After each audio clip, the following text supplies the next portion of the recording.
واقع الأحزاب الجديدة ومدى حضور الأحزاب المنبثقة عن التجمع الدستوري الديمقراطي المنحل في المشهد السياسي كانت مع الحركات الإسلامية ما بعد الثورة محور الندوة الفكرية التي نظمتها ليلة أمس بتونس العاصمة كل من الرابطة التونسية للمواطنة والمرصد التونسي للانتقال الديمقراطي. درست الندوة مسألة تعدد الأحزاب السياسية وما نتج عن ذلك من تشابه في الأفكار وحتى في الأسماء، وكانت النقطة الأهم في هذا المحور هو غياب مدونة سلوك للأحزاب وعدم وجود ضوابط ملزمة لجميع الأطراف تنظم الشأن السياسي وتديره. الإشهار السياسي في الفضائيات العمومية في الطريق العام في كل شيء الإشهار، ثم برشا حوادث صاروا من هذه ومعروفين حتى في الإعلام نشروا معناتها من غير ما نذكروا بهم. ناحية ثانية التمويل السياسي تمويل الأحزاب.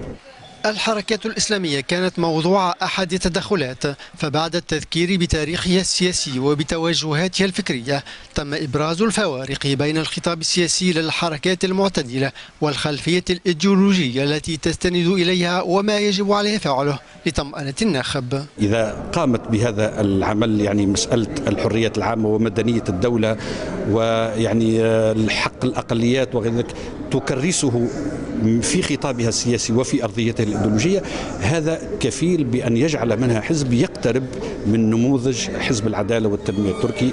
المحور الثالث الذي أثارته هذه الندوة هو حضور الأحزاب المنبثقة عن التجمع الدستوري الديمقراطي المنحل على الخارطة السياسية.